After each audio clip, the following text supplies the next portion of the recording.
Olá, irmãos, a paz do Senhor Jesus. Bom, hoje nós estaremos estudando a lição de número 6. O título da nossa lição de hoje vai falar a respeito da condição dos gentios sem Deus. Mas antes de mais nada, quero te convidar para nós fazermos um momento rápido de oração e assim começarmos a nossa aula de hoje em nome do Senhor Jesus. Senhor, nós te louvamos por esta dádiva, oportunidade, que o Senhor venha abençoar, ó Pai, cada um dos teus filhos. Mais uma vez, ó Deus, nós oramos e pedimos a Ti, ó Pai, que o Senhor continue trabalhando, operando, ministrando em cada vida, cada lar, cada coração, no meio da Tua igreja, ó Pai, em nome do Senhor Jesus. Abençoa a escola dominical, cada classe, cada aluno, cada professor.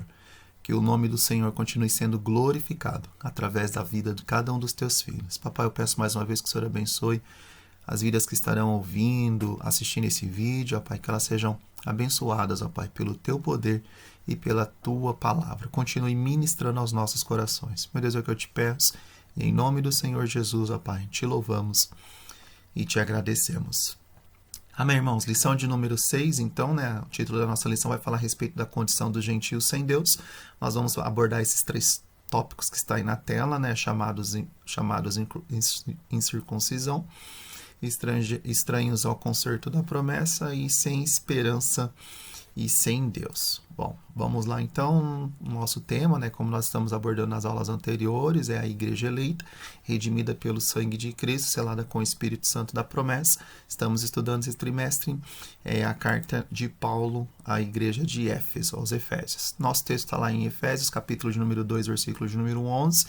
Portanto, lembrai-vos de que vós, no outro tempo, éreis gentios na carne, chamados incircuncisão, pelos que na carne se chamam circuncisão, feita pela mão dos homens. Esse é o nosso texto áureo de hoje.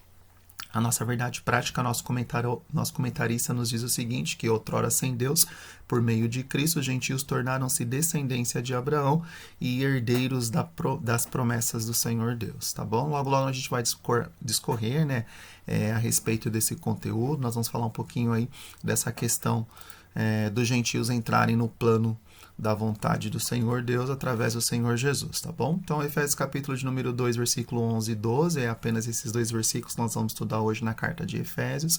E, em paralelo, nós também iremos ler o texto de Romanos, capítulo de número 4, versículo de número 12 até o versículo de número 14. Então, aqui na minha lição, Efésios capítulo de número 2, versículo de número 11, nos diz assim, Portanto, lembrai-vos de que vós, noutro tempo, eram gentios, na carne, chamados incircuncisão, pelos que na carne se chamam circuncisão, feita pela mão dos homens. Que naquele tempo estavais sem Cristo, separados da comunidade de Israel e estranhos ao concerto da promessa, não tendo esperança e sem Deus no mundo.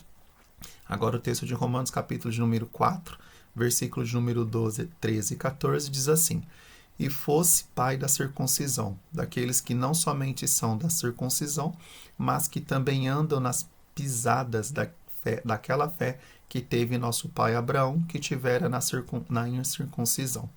Porque a promessa de que havia de ser herdeiro do mundo não foi feita pela lei a Abraão, ou a sua posteridade, mas pela justiça da fé.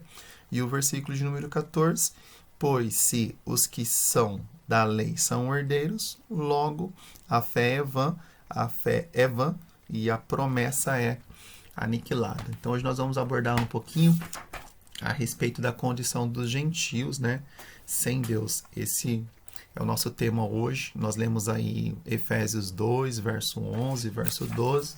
Esses são apenas os dois versículos que nós iremos meditar na carta de Efésios hoje. E semana que vem nós retomamos os versículos 13 em diante até o versículo de número 20. Então, o objetivo da aula hoje é esclarecer de que modo os gentios estiveram privados da promessa messiânica. Nós sabemos biblicamente que Deus chamou Abraão. Um dos nossos slides fala a respeito disso. Deus chama Abraão, faz um pacto com Abraão, faz uma promessa para Abraão e para a sua descendência. Então, através de Abraão e seus descendentes, Deus tem um propósito. E os demais povos não estavam, em um primeiro momento, inclusos nesse propósito. Então, em Abraão, Deus levanta Israel, e Israel é o povo de Deus, e os demais povos não são considerados povos de Deus. Então, por isso que vem a expressão aí, gentios, ou não judeu. Mas antes de mais nada, nós vimos aí na última lição de número 5, né? O tema da nossa lição foi a respeito de libertação do pecado, libertos do pecado para uma nova vida em Cristo. Nós abordamos que nós somos salvos pela graça e não por obras. Em outro tempo, né, nós abordamos que nós andávamos no curso do mundo, na vontade do diabo e nas nossas próprias vontades. Nós éramos por natureza filhos da ira, a ira de Deus sobrecairá, né, sobre os pecadores, sobre aqueles que vivem na prática do pecado. Nós falamos para os irmãos que Deus que é, né, um Deus que é misericordioso, um Deus que é tão poderoso, nos amou. Esse mesmo Deus nos ressuscitou com Cristo e nos fez assentar ou ter uma nova posição através da pessoa do Senhor Jesus. Abordamos novamente no final da lição que pela graça sois salvos, isso não é por obras, mas que o Senhor Deus nos fez novas criaturas justamente para andarmos aí nas boas obras que Ele tem preparado para que andássemos, tá? Então, essa foi a lição de número 5. Hoje nós estamos iniciando a lição de número 6. Né? Na presente lição, nós vamos ver que Paulo ele lembra a condição dos efésios antes de aceitar o Senhor Jesus. Então, no versículo de número 11, que nós lemos aí, e no versículo de número 12, Paulo ele diz assim, ó, lembrai-vos de que vós, noutro tempo, éreis gentios na carne, chamados incircuncisão, pelo que na carne se chamam circuncisão feita pela mão dos homens, que naquele tempo estavam sem Cristo, separados da comunidade de Israel, estranhos aos concertos da promessa, e não tendo esperança e sem Deus no mundo. Né? Então, antes dos efésios conhecerem o Senhor Jesus, né, antes da regeneração, antes do Novo Testamento, eles estavam sem Cristo, estavam separados de Israel, estavam alienados contra a promessa, sem esperança e sem Deus no mundo. Os gentios não tinham parte na promessa de Abraão, e por isso não eram herdeiros das promessas de Deus. Nesse sentido, a carta de Paulo, então, aos Efésios, mostra a condição da posição gentílica. Ou seja, todos os gentios eles estavam condenados, né? Se eles não faziam parte da promessa, se eles não eram descendentes de Abraão, estavam condenados. Estávamos condenados. Nós que não somos judeus, né? Nós não somos aí descendentes de judeus, né? Nós não somos aí descendentes diretos, fisicamente falando, biologicamente falando, de Abraão. Nós somos considerados biblicamente como gentios. Então, os gentios eles estavam exclusos do programa aí de promessas, do programa aí que Deus tinha estabelecido em Abraão para Israel. Nós estávamos então exclusos, né? Ou outras palavras aí, distantes de Deus. Como Paulo coloca muito bem aqui na carta, ele diz que nós estávamos sem Cristo, separados do povo de Israel, separados de ser povo de Deus, né? Alienados da promessa, né? Os gentios, né? Por terem serem separados, né? Da história de Israel, do plano de salvação que Deus estabeleceu em Israel. Os gentios não teve contato com Deus, né, propriamente, o Deus de Israel, então eles tinham contato com outros deuses, eram idólatras, né? Então não conhecia a promessa que Deus já havia feito a Israel, estava sem esperança e também sem a pessoa de Deus nas suas vidas. Então nós vamos constatar nessa lição, então, a real situação do ser humano quando ele não tem Deus na sua vida. Ele precisa da graça e da misericórdia divina, né? No primeiro ponto da nossa lição, nosso comentarista coloca aí como chamados incircuncisão, né? Então, os gentios são os incircuncisos, ou aqueles que não pertencem ao povo de Deus. Quando se fala de incircunciso, claro que a gente já lembra daquela expressão de Davi com relação a Golias, o filisteu, né? Quem é este incircunciso, né? Incircunciso é aquele que não pertence ao povo de Deus, né? Aquele que não é judeu. Bom, na era antes de Cristo, além de mortos espiritualmente, os gentios eram desprezados pelos judeus e identificados como incircuncisos, né? Então, nós podemos dizer aí que incircuncisos, né? Hoje, na graça, né, incircuncisos é aqueles que encontram-se mortos espiritualmente. Mas na época do Antigo Testamento, aí, incircunciso era aquele que não era judeu, aquele que não pertencia ao povo de Deus. E automaticamente os judeus eles desprezavam aqueles que não eram, né, pertencentes ao povo, né? Eles sabiam que essas pessoas que não pertenciam ao povo, elas estavam privadas de Deus, não conheciam o Deus que se manifestou a Abraão, o Deus que se revelou a Israel. Então eles automaticamente desprezavam. Qual é o conceito aí de circuncisão e incircuncisão, né? Nós sabemos aí, nós que estudamos escola bíblica dominical, nós sabemos que circuncisão é uma cirurgia, né, que era feita aí no homem, né, quando ele era bebezinho, ao 8º dia de nascimento. Era um rito que Deus estabeleceu com Abraão, lá em Gênesis capítulo de número 17, versículos de número 10 e 11, né?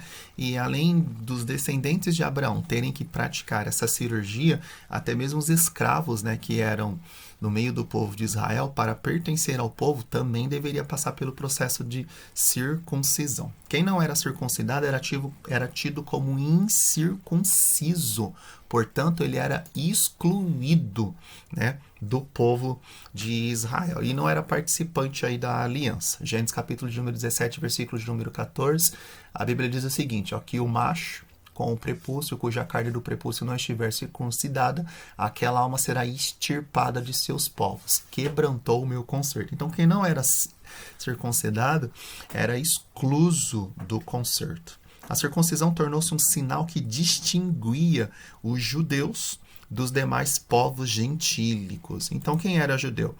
Né? Não só por descendência, além de ser um descendente, a pessoa também precisava ter feito aí a circuncisão, senão ela estaria exclusa, né, do povo judeu. O significado religioso aí da circuncisão. O significado religioso apontava para a santificação. Então, Gênesis capítulo de número 19, versículo de número 5 e 6, agora se diligentemente ouvirdes a minha voz e guardardes o meu concerto, então sereis a minha propriedade peculiar dentre todos os povos, porque toda a terra é minha, e vós sereis meu reino sacerdotal e povo santo. Essas são as palavras que falarás aos filhos de Israel. Então, nesse texto de Êxodo, capítulo de número 19, né, você vê Deus orientando Moisés para falar para Israel que eles teriam que guardar os mandamentos do Senhor Deus. E uma das coisas que deveriam ser guardadas era justamente aí o ritual da circuncisão, tá bom? Então, para que o povo se identificasse, para que a pessoa se identificasse com o povo de Deus, ela precisava ser circuncidada, né? Com a corrupção e as práticas idólatras estavam frequentemente aí relacionadas à sexualidade depravada, a circuncisão simbolizava a aliança de purificação requerida ao povo escolhido, ao povo aí de Israel. Então, se você observar os textos de Jeremias, capítulo de número 5, verso 7, Oséias, capítulo de número 14, versículo 14, esses textos estão relacionados aí a prostituição, ao adultério, né? Jeremias, capítulo de número 5, verso 7, diz assim, ó, como vendo isso te perdoaria, teus filhos me deixaram a mim e juram pelos que não são deuses. Depois de eu os ter fartado, adulteraram e em casa de meretrizes se ajuntaram em bandos. Oséias, capítulo de número 4, versículo de número 14, eu não castigarei vossas filhas que se prostituem, nem vossas noras quando adulteram, porque eles mesmos com as prostitutas se desviam e com as meretrizes sacrificam, pois o povo que não tem entendimento será transtornado. Lá em Gálatas, capítulo de número 5, versículo de número 19, Paulo diz o seguinte, ó, porque as obras da carne são manifestas, as quais são prostituição, impureza e lascívia. Então, no começo da relação das obras da carne, Paulo deixa aí bem claro que a primeira, né, é a prostituição. Então, lá no passado, as práticas idólatras, elas estavam fortemente ligadas ao sexo, né, à sexualidade depravada. Em cultos de diversos deuses no passado, das civilizações antigas, né, esses cultos estavam relacionados à sexualidade. Agora, para o povo de Israel, né, o fato do homem estar circuncidado, isso já mostrava para o homem o pacto que ele tinha com Deus, né? Isso já deixava muito bem evidente aos olhos do homem que ele pertencia a um povo separado, a um povo especial, a um povo selecionado, tá bom? Essa questão de circuncisão e circuncisão era tão séria, mas tão séria, irmãos, conforme diz Atos capítulo de número 11 e versículo de número 3, os judeus, eles se recusavam-se a comer com os incircuncisos, ou seja, eles faziam realmente aí uma separação. Atos 11, verso 3, dizendo: entrastes em casa de varões incircuncisos e comeste com eles. A questão de Atos aí com relação a Pedro, né? Mas essa questão de circuncisão e incircuncisão era uma coisa que estavam dentro da cultura judaica. Então, os israelitas, eles, para serem povo de Deus, considerado povo de Deus, eles tinham que praticar a circuncisão, né? Era um rito que Deus estabeleceu através de Abraão. Paulo, ele reconhece que os gentios não faziam parte da circuncisão, mas com uma ressalva, né?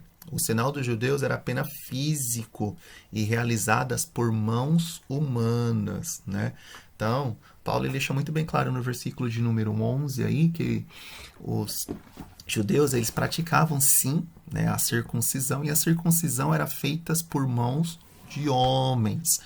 Agora, a boa notícia que Paulo traz é que a verdadeira circuncisão não se tratava de uma operação externa, na carne, no corpo, realizada por homens, mas a que foi feita no interior, isso é, no coração. Romanos capítulo de número 2 e versículo de número 29, nesse texto tão maravilhoso, Paulo diz assim, ó: mas é judeu o que é no interior, e circuncisão a que é do coração, no espírito, não na letra, cujo louvor não vem de homens, mas de Deus. Então, nesse versículo, Paulo ele mostra, né, Romanos 2, verso 29, que a verdadeira circuncisão, né, não é no corpo humano. Então não é aquela cirurgia que Deus estabeleceu lá em Abraão, que todos os seus descendentes deveriam fazer justamente para ser participantes aí, ou para ser participantes da promessa, para serem identificados como o povo de Deus.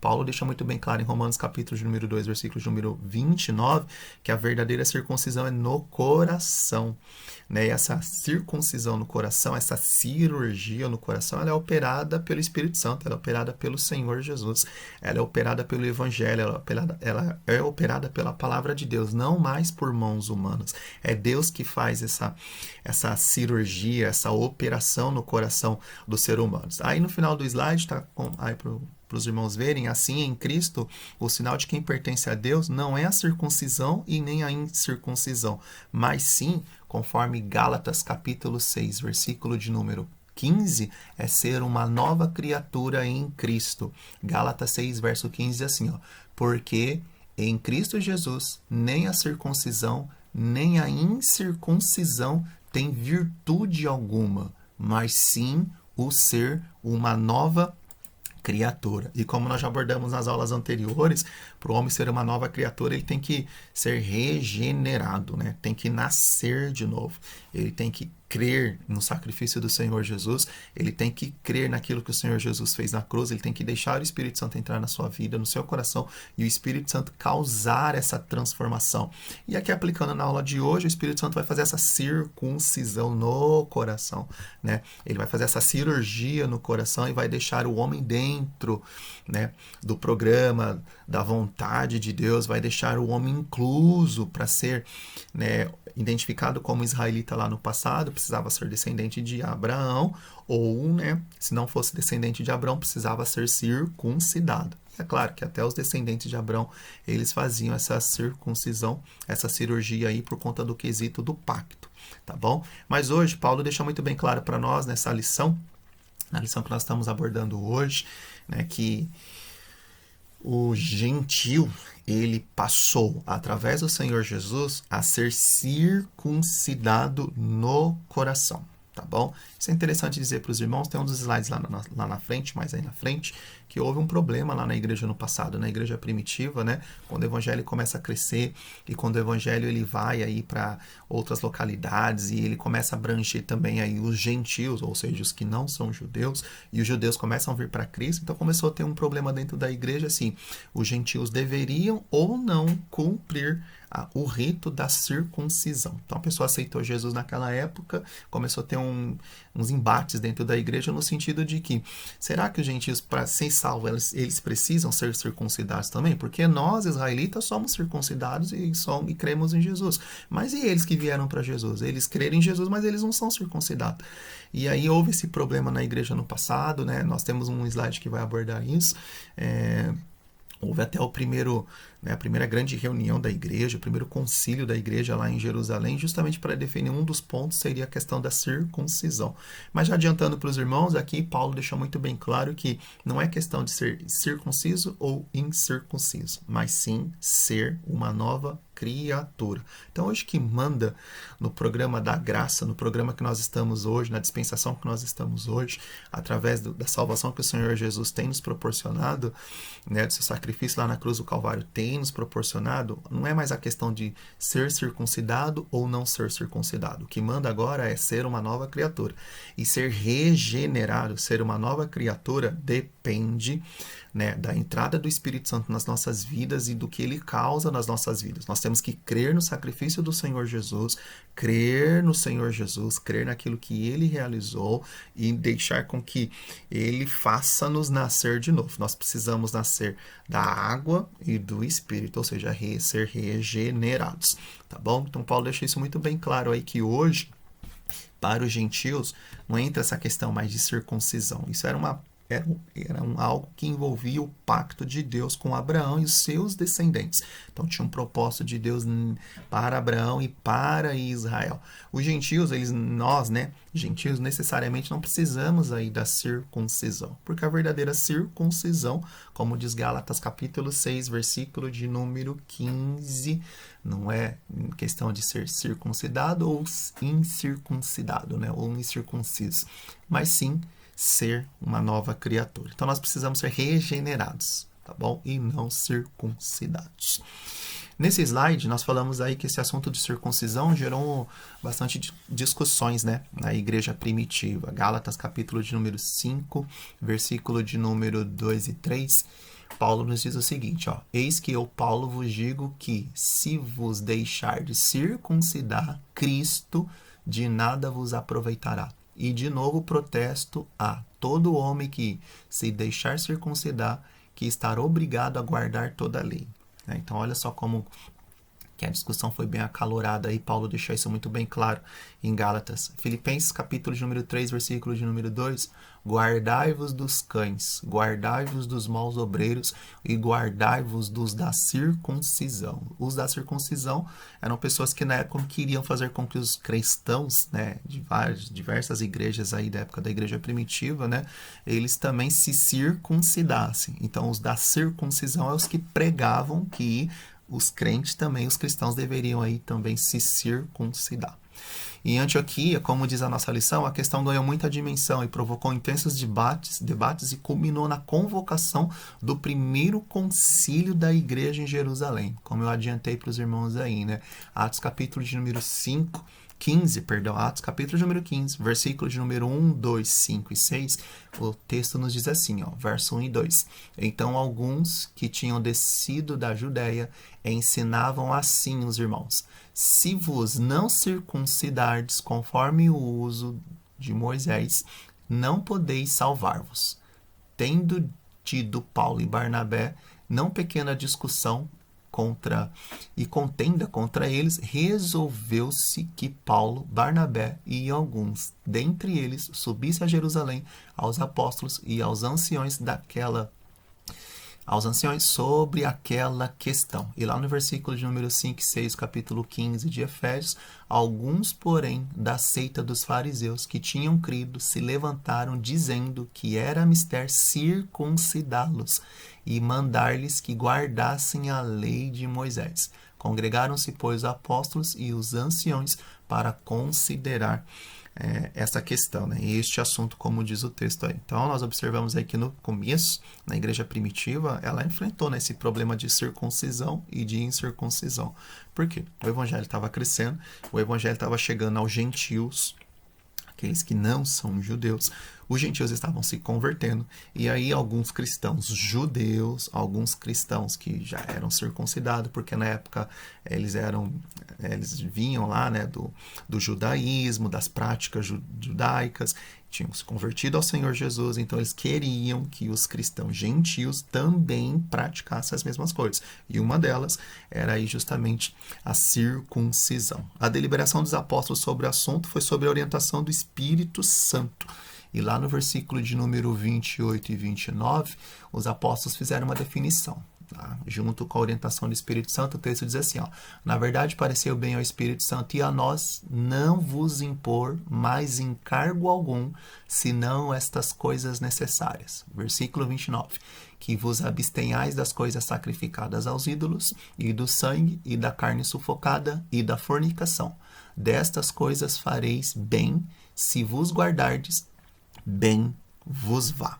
Tá bom? Então esse texto deixa muito bem claro que foi definido que não era necessário que os gentios se circuncidassem, conforme diz a lei de Moisés aí, para todo descendente de Abraão. Então, ficou muito bem definido desde a primeiro concílio de Jerusalém, né, da igreja, que não era necessário que os gentios, né, nós, no caso, que nós não somos aí judeus, não somos israelitas, né, praticassem aí a circuncisão, tá bom? Isso foi uma orientação aí do Espírito Santo. E por fim, lá em Filipenses capítulo de número 3, versículo de número 3, o que passou a ser pregado então aí pelos apóstolos e seguido pelos cristãos, né? Paulo deixa muito bem claro em Filipenses 3, verso 3. Porque a circuncisão somos nós. Então não é a cirurgia, mas somos nós. Que servimos a Deus no Espírito. Observa que esse texto está com letra maiúscula, né? Tá, a palavra Espírito aí está com letra maiúscula, é uma referência ao Espírito Santo. Ou seja, Paulo está dizendo assim, ó, que nós servimos a Deus guiados, dirigidos, orientados pelo Espírito Santo. E nos gloriamos em Jesus Cristo. E não confiamos aí na carne, tá bom? Então, Paulo deixa claro nesse texto que a circuncisão somos nós, desde que nós, isso, todas as pessoas que se dizem cristãs, né, cristã, servo de Deus e tudo mais, crente, todas essas pessoas sejam guiadas pelo Espírito Santo, sirvam a Deus na direção do Espírito Santo. Então essa pessoa, segundo esse texto aqui, tem que ser uma pessoa regenerada, guiada pelo Espírito Santo, nasceu de novo, o Espírito Santo está mudando ela, está trabalhando na vida dela, está tirando a natureza do pecado, está dando a natureza do Senhor Jesus, tá bom? Então a verdadeira circuncisão é essa, feita pelo Espírito Santo, na vida do autêntico cristão, na vida do homem e da mulher que verdadeiramente servem ao Senhor Jesus, conforme diz a sua palavra. Segundo ponto, estranhos ao concerto da promessa. Então, os gentios, eles eram estranhos ao concerto que Deus estabeleceu aí em Abraão, né? Aqui Paulo, ele aponta a situação dos gentios. Ele diz assim, ó, que lá no passado, os efésios, naquele tempo, estavam sem Cristo. Antes de serem regenerados, antes de aceitar o Senhor Jesus, estavam sem Cristo, separados da comunidade de Israel e estranhos ao concerto da promessa. Equivale dizer aqui que não só os efésios, né?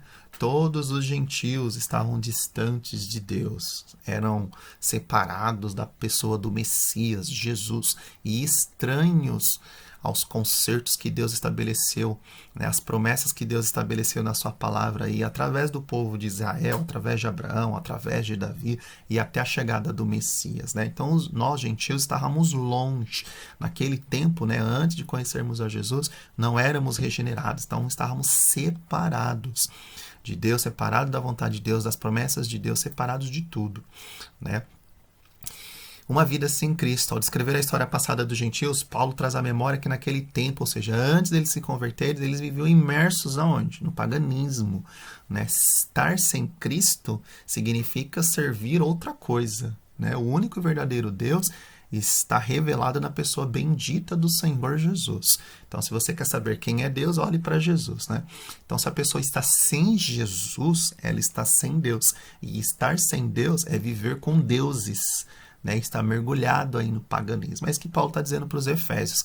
Isso indica que a religiosidade dos gentios era incapaz de inseri-los na promessa messiânica de salvação. Isso é muito interessante, né? João capítulo de número 4, versículo de número 22. Vós adorais o que não sabeis. Nós adoramos o que sabemos, porque a salvação vem dos judeus, tá bom? Então, as pessoas adoravam deuses naquela época, né? Mas os deuses que eles adoravam, os deuses que eles serviam, eram incapazes de colocar os gentios no plano de salvação, tá bom? Por quê? Porque a salvação vem dos judeus. Também significa que eles desconheciam a Cristo, como também eram indiferentes acerca das promessas que ele estabelece através da sua obra, né? Hebreus capítulo de número 8, Versículo de número 8, 9 e 10 diz assim, ó, porque repreendendo-os, lhes disse, eis que dias virão, diz o Senhor, em que com a casa de Israel, com a casa de Judá, estabelecerei um novo concerto, não segundo o concerto que fiz com seus pais, no dia em que os tomei pela mão, para os tirar da terra do Egito, como não permaneceram naquele meu concerto, eu para eles não atentei, diz o Senhor. Versículo de número 10. Porque este é o concerto que depois daqueles dias farei com a casa de Israel, diz o Senhor. Porei as minhas leis, no seu entendimento e no seu coração as escreverei. E eu lhes serei por Deus e eles me serão por povo, né? Então, esse texto nos mostra o seguinte, que os gentios desconheciam o Senhor Jesus, né? E eles eram indiferentes às promessas de Deus. E esse texto também nos mostra aí até mesmo Israel, em alguns momentos, sendo indiferentes à promessa de Deus, né?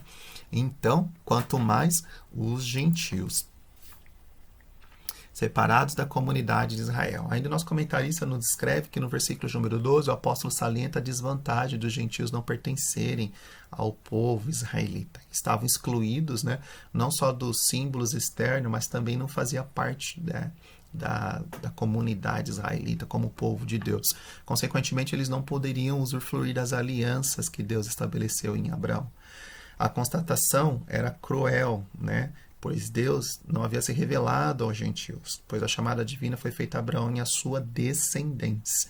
Nessa perspectiva, a lei de Deus, as promessas de Deus pertenciam somente aos judeus, e os gentios estavam fora dessa promessa. Observa bem que a Bíblia deixa muito bem claro, sempre Deus de Abraão, Deus de Isaac, Deus de Jacó, né? Então os judeus, os gentios, eles estavam exclusos do Deus de Abraão, de Isaac e de Jacó. Entretanto, os gentios precisavam saber que era por meio de Cristo que eles também poderiam se tornar descendência de Abraão. Tá bom? Então isso é muito interessante porque aqui nessa carta nesse versículo de número 11 e 12 de Efésios, Paulo ele mostra que lá no passado os efésios estavam sem Cristo, né? Estavam sem Deus, né? Eles estavam distantes, mas agora, através do Senhor Jesus, eles são pertencentes ao povo de Deus. Gálatas capítulo de número 3 e versículo de número 29, né? Eu estou lendo aqui numa tela separada, irmãos, diz o seguinte, ó, e se sois de Cristo, então sois descendência de Abraão e herdeiros conforme a promessa. Então, se sois de Cristo, se aceitou o Senhor Jesus, se foi regenerado, então é descendência de Abraão. Olha que coisa interessante, né? Então, aqui, no passado, no Antigo Testamento, precisava ser descendente de uma das tribos de Israel, de um dos filhos aí, descendentes de Abraão, e ainda ser circuncidado. E aqui, Paulo deixa muito bem claro, né, em Gálatas 3, verso 29, se sois de Cristo, então sois descendência de Abraão e herdeiros conforme a promessa, né? Então, agora, os gentios passam a ser herdeiros, né, de Abraão através da pessoa do Senhor Jesus. Então, Paulo deixa muito bem claro isso em Efésios, né? E agora também em Gálatas, capítulo de número 3 e versículo de número 29. Antes, os judeus estavam separados. Agora, os judeus, eles estão os gentios, né? Antes, os gentios estavam separados. Agora, os gentios foram incluídos através da pessoa bendita do Senhor Jesus. Terceiro, antes os gentios estavam alienados dos pactos, das promessas, dos concertos que Deus havia estabelecido para Israel. E alguns desses pactos foram renovados, né? Tinha o pacto de Abraão, tinha o pacto de Moisés, tinha o pacto de Davi. Esses textos aí, ó, que eu estou colocando na tela, o comentarista ele coloca pra gente, Atos capítulo 13, Gênesis capítulo 12, Deuteronômio capítulo 28 e 2 Samuel capítulo de número 7, são pactos de reiteração da promessa messiânica. Então, o Messias iria vir, conforme Deus prometeu em Gênesis, capítulo de número 3. Deus escolhe aí Abraão e seus descendentes, né, a partir de Gênesis, capítulo de número 12, entra a história de Abraão até Gênesis 50, né? A Bíblia mostra toda a formação desse povo de Israel, toda a formação do povo descendente desse pai pai da fé, Abraão, e a partir então de Êxodo para frente, Deus ele começa a trabalhar na história desse povo, tirando do Egito, levando a terra prometida, estabelecendo aí, né, seus reis, suas lideranças para chegar até a plenitude do tempo, né, que é a época em que o Senhor Jesus ele vem à terra no Império Romano para cumprir aquilo que Deus estabeleceu lá em Gênesis capítulo de número 3, tá bom? Os gentios não tinham noção desses pactos, não tinham noção desse programa que Deus havia estabelecido. Por quê? Porque eles estavam alienados à promessa, né? Eles estavam alienados a todo esse propósito que Deus tinha estabelecido na pessoa de Abraão, seus descendentes, né, e no cumprimento da chegada do Messias. Então, os gentios não tinham esperança de um Messias, né, eles estavam exclusos, estavam totalmente aí alienados com toda essa programação que Deus havia estabelecido, tá bom? Agora, a partir do momento que um gentil encontra Jesus, a partir do momento que um não-judeu encontra Jesus, ele é regenerado e então a ele é revelada a grandeza do amor divino. De alienado da promessa por meio do sangue de Jesus, os gentios tornaram-se herdeiros dessa promessa. Gálatas capítulo 3, verso 29, mais uma vez, se sois de Cristo, sois descendentes de Abraão e herdeiros segundo a promessa. Olha que maravilha, né? Então, antes, os gentios alienados aí das promessas, alienados do programa de salvação de Deus, alienados aí dos pactos que Deus fez com o povo de Israel, com os descendentes israelitas, né? Não sabia de nada, não sabia de Messias, de nada. E agora, através do Senhor Jesus, um gentil, ele torna-se descendente de Abraão. Ele torna-se participante da promessa. Ele é feito, então, agora descendente de Abraão e, consequentemente, aí, filho de Deus. Olha que maravilha, né? Não que todo descendente de Abraão é filho de Deus. Não, mas a partir do momento que o gentil ele encontra o Senhor Jesus, no Senhor Jesus ele se torna filho de Deus. E antes ele não tinha nem noção, e como diz o texto da nossa revista, ele estava alienado, não sabia a promessa, não sabia do pacto, não sabia do plano de Deus, não sabia aí de salvação, não sabia de nada, ele estava condenado. Ele, muito pelo contrário, né? Ele vivia na idolatria, ele vivia distante de Deus, servindo outros deuses, estava condenado ao inferno, né? Por ser aí desconhecer de todo o programa de Deus, de toda a vontade de Deus com relação à salvação. E a partir de agora, a partir do Senhor Jesus, ele é herdeiro, né? Ele se torna descendente de Abraão. Isso é maravilhoso e só Jesus pode fazer isso. E no ponto 3, né, a nossa lição, como essa lição nós vamos abordar só 2 versículos, né, da carta aí de Efésios, né? Eu achei interessante que o comentarista nessa lição ele quis parar justamente para mostrar para os gentios, né? Para mostrar que os gentios, né, aqueles que não eram judeus, eles não pertenciam mesmo, né? Então olha só, o valor que nós temos que dar à salvação hoje. Se continuasse essa questão aí lá do passado, de circuncisão, nós estávamos exclusos, irmãos, né? Onde nós estaríamos hoje? Porque nós somos gentios, né? Mas hoje nós olhamos para essa lição, nós somos gratos a Deus porque através da pessoa do Senhor Jesus, agora nós somos feitos filhos de Deus, né? É engraçado que a Bíblia diz que Jesus veio para os seus, e os seus, que é o povo de Israel, que é os judeus, né? Que é os do mesmo sangue, digamos assim, do Senhor Jesus, né, da mesma linhagem de Abraão, eles não receberam o Senhor Jesus. Mas Deus fez com que todos aqueles que o recebessem fossem chamados filhos de Deus. Ou seja, Deus abriu a porta de salvação para nós que não somos israelitas, que não somos judeus em carne e sangue. Tá bom?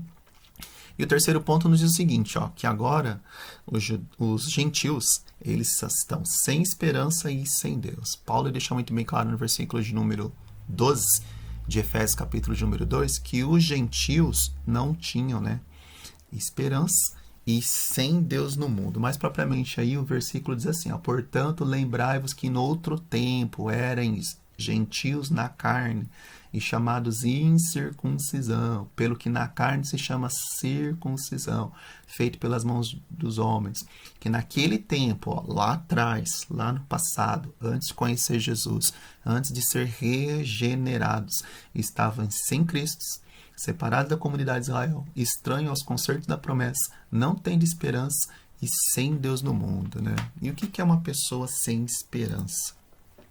Eu até procurei algumas frases para colocar aqui na nossa aula para incrementar, né? Mas eu vejo assim que a grande parte das frases mostra mais propósito de vida, né?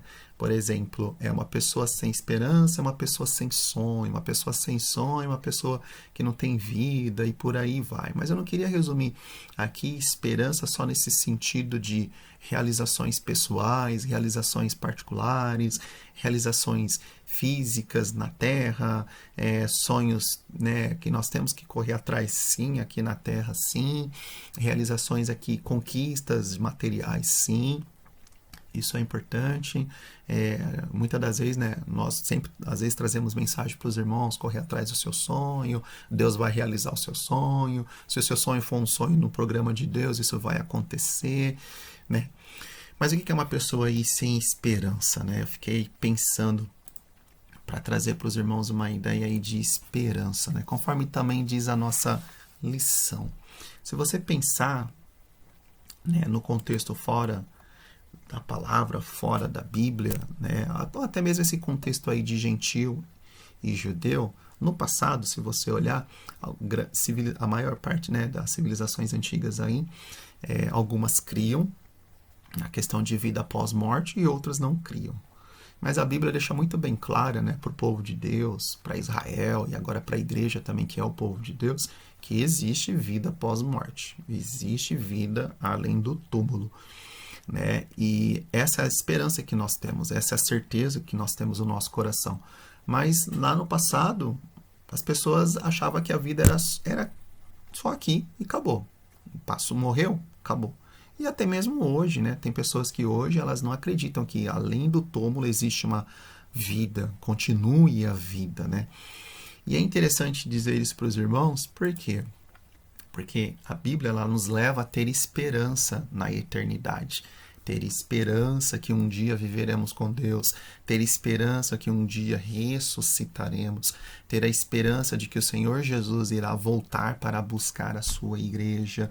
Se estivermos vivos, seremos transformados, se estivermos mortos, seremos ressuscitados, né? Isso é muito interessante. Paulo diz assim que os efésios lá no passado não tinham esperança.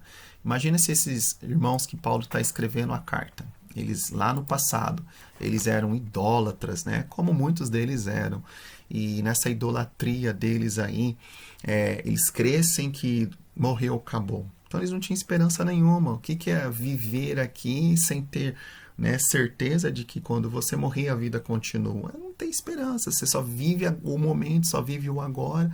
É um eterno hoje, né? Até morrer. É sempre hoje, hoje, hoje. E quando você não tem perspectiva de depois que eu morrer, o que vai acontecer? Tá bom? Então eu queria trazer essa ideia para os irmãos nessa aula, né? Paulo ele mostra que os gentios lá no passado, né, os efésios no passado, eles viviam sem esperança. Segundo aos Coríntios, capítulo de número 1, versículo de número 7, a nossa esperança, Paulo dizendo acerca dos coríntios, é firme, sabendo que, como sois participantes das aflições, assim sereis também da consolação. Olha Paulo escrevendo para crentes de Corinto.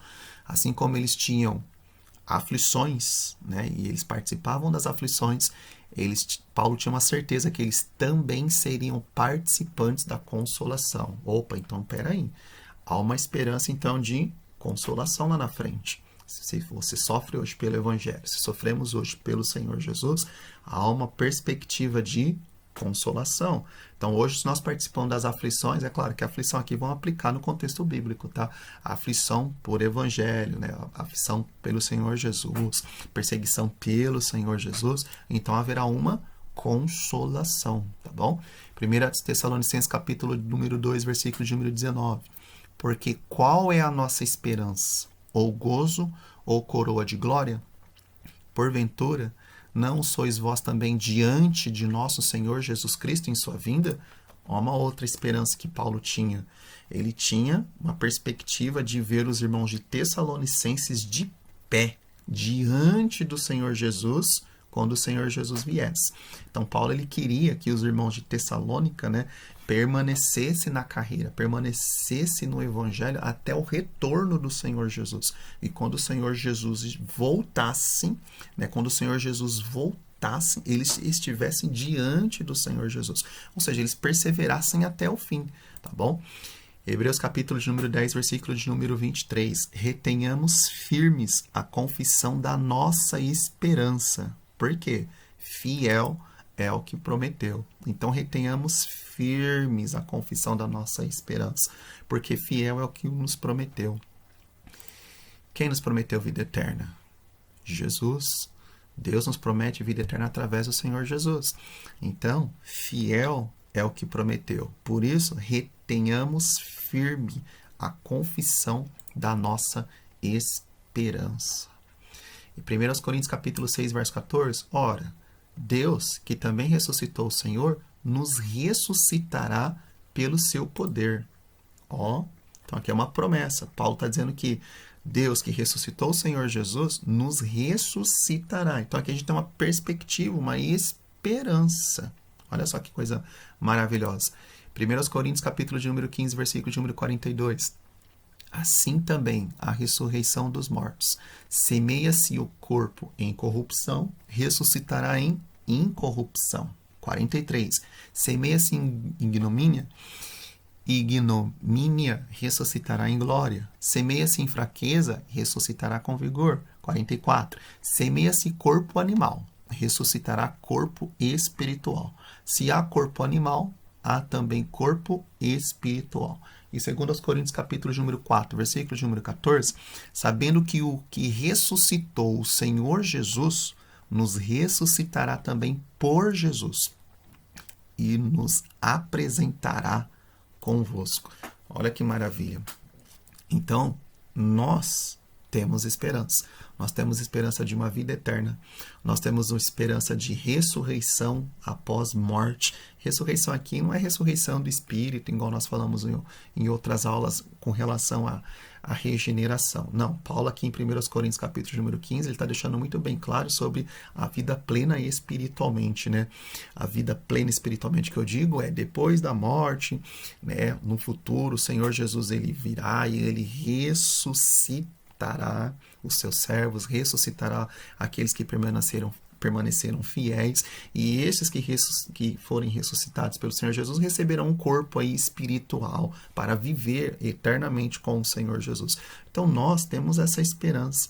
Muitos gentios, tanto na época que Paulo escreve a carta aos Efésios, como muitas pessoas hoje, não têm essa esperança, não têm essa convicção no coração. As pessoas acham que vão viver aqui e quando morrer, acabou, não tem mais perspectiva de vida. Mas a palavra de Deus deixa muito bem claro, e nós lemos diversos versículos a respeito de ressurreição, que existe uma vida após a morte, tá bom? 1 Coríntios capítulo de número 15, versículo de número 14, ainda vou bater mais um pouquinho nessa tecla, e se Cristo não ressuscitou, logo a nossa pregação é vã. Logo é vã nossa pregação, e também é vã a vossa fé. Aqui é um ápice do cristianismo, porque o cristianismo, ele prega, o verdadeiro cristianismo, ele prega que o Senhor Jesus veio nessa terra como Filho de Deus, ele viveu os 33 anos e meio, ele morreu pregado numa cruz, né? Pregou o evangelho, fez milagres, curou pessoas, mas no final do seu ministério, ele morreu na cruz para cumprir o plano de salvação e ao terceiro dia ele ressuscitou. Isso é base cristã, isso é base bíblica, essa é a maior declaração aí de fé da palavra de Deus para o cristianismo, né? O cristianismo, a base de fé do cristianismo é isso. E Paulo aqui ele nos diz o seguinte, ó, 1 Coríntios capítulo 15, versículo número 14, que se Cristo não ressuscitou, é vã aquilo que a gente prega. É vã aquilo que nós anunciamos. Por quê? Como que eu vou falar para uma pessoa que ela vai ter vida eterna se o Deus que nos dá vida eterna está morto? Entendeu? Então não tem lógica. Não tem lógica. Por isso que eu estou trazendo esses versículos para os irmãos, para nos dizer, para vos dizer que a nossa esperança é garantida na pessoa bendita do Senhor Jesus. Antes não tínhamos esperança, tá bom? Por isso que eu quis elevar essa questão de esperança para um ponto um pouquinho mais alto do que só perspectiva de planos terrenos, de realizações terrenos, de sonhos terrenos. É muito bom, irmãos, termos sonhos, termos projetos, termos planos, tá bom? E faça isso mesmo, Deus quer que você faça isso, Deus quer que você tenha uma vida planejada, uma vida aí de conquistas, mas a nossa maior esperança não é essa, tá bom? A nossa maior esperança está na pessoa bendita do Senhor Jesus. E assim como Deus o ressuscitou, Deus também nos ressuscitará. Se estivermos vivos, nos transformará no arrebatamento da igreja.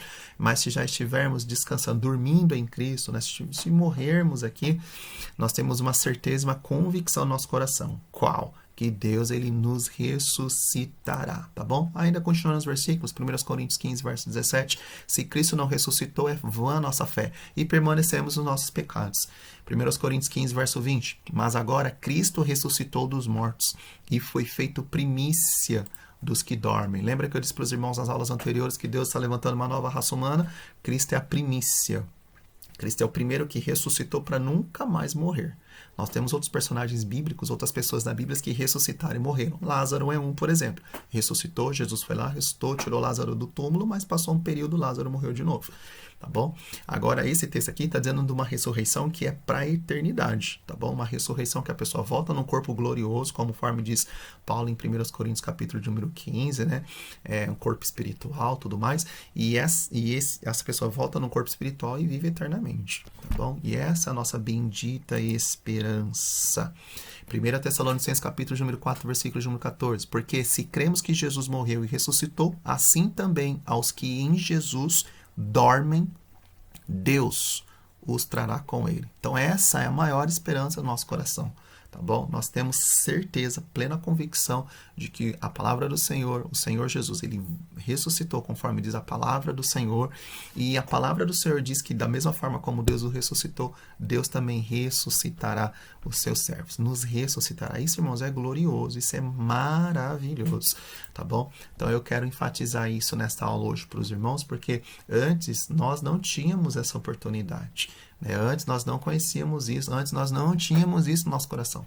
E Deus hoje nos proporcionou através da pessoa bendita do Senhor Jesus. E outra questão também que Paulo deixa claro é que os gentios não tinham Deus, sem Deus no mundo, né? E o que é uma pessoa sem Deus? Einstein diz o seguinte, ó, sem Deus o universo não é explicável satisfatoriamente. Olha só que frase interessante de Einstein, né? E o que nós somos sem Deus? Nós não somos nada, né? E Paulo está dizendo que antes os gentios estavam sem Deus no mundo, estavam vivendo na idolatria, serviam a outros deuses, adoravam deuses falsos, né? Por trás, nós sabemos pela palavra de Deus que por trás desses deuses aí, né, que se dizem deuses, são demônios, adoravam o diabo por trás desses deuses aí. Deus, só há um intermediador entre Deus e os homens. Este é Jesus Cristo, homem. Então, só Ele que deve ser adorado. Só Ele que deve ser, né, reverenciado. E só Ele que deve se prestar culto também. E João 15, verso 5, Jesus diz assim, ó, eu sou a videira, vós as varas, quem está em mim, eu nele, esse produz ou dá muito fruto. Porque sem mim, nada podeis fazer. Então, imagina, eu quero conectar aqui esse versículo de João com o que Paulo diz aí, sem Deus no mundo. O que nós somos sem Deus? Nada. Sem Deus nós não fazemos nada. Tem pessoas aí, conforme nós dissemos, né, se não me engano na aula passada, que nós não temos o que elas têm. Tem dinheiro, tem fama, tem isso, tem aquilo, mas elas não têm Deus.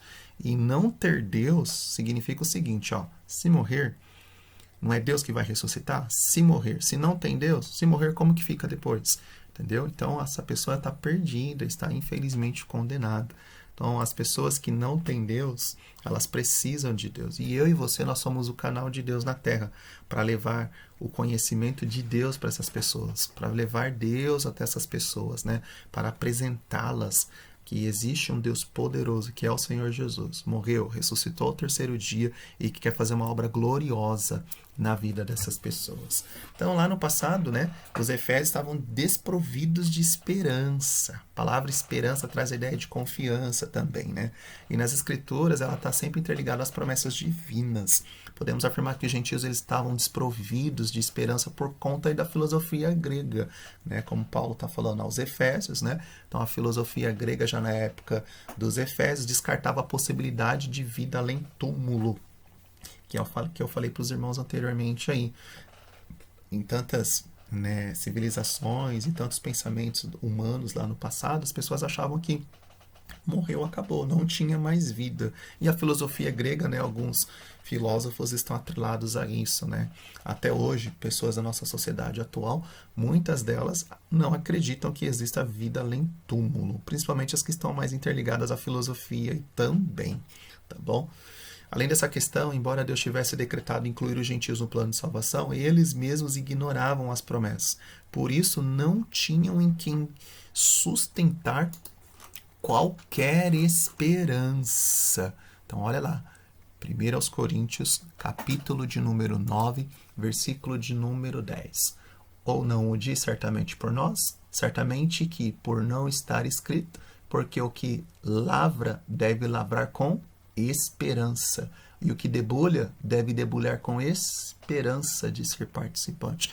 Então, os gentios, por estarem aí, né, exclusos do programa de Deus, eles não tinham essa esperança, né? Eles não tinham esperança aí de salvação, eles não tinham esperança aí de quem era o Messias e tudo mais, tá bom? Como a esperança é a âncora da alma, os gentios estavam desprovidos dela e padeciam de medo e de incerteza. Por consequente, a falta de esperança e de paz revela a ausência de Deus na vida de um gentio.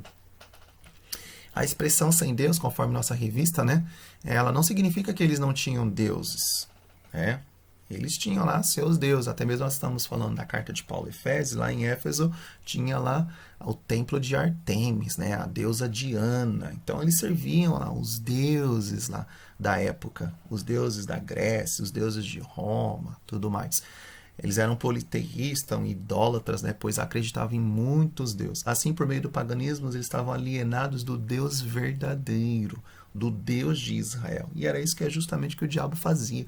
O diabo prendia as pessoas no paganismo, né, e fazia as pessoas adorá-lo através do paganismo. Isso significa também dizer que as vidas eram regidas por falsas ideias de divindades pagãs, que as mantinham escravizadas em trevas espirituais. Trata-se de uma descrição de um quadro calamitoso, como diz o nosso comentarista. Entretanto, infelizmente, esse quadro foi alterado por intervenção dos desígnios do verdadeiro Deus. João, capítulo de número 17, versículo de número 3. E a vida eterna é esta, que conheçam a ti só, por único Deus verdadeiro, e a Jesus Cristo, a quem enviastes. Tá bom? Então, os gentios estavam sem esperança e sem Deus no mundo. E por que eles estavam sem Deus no mundo? Porque eles viviam atrelados ao paganismo, à idolatria. Tá bom? Isso não significa que em algum momento Deus não possa ter se comunicado, tá bom? E até mesmo por conta aí da consciência, porque alguém possa pensar assim, então se eles estavam sendo enganados pelo diabo, estavam no paganismo e na idolatria, então eles não deveriam ser salvos.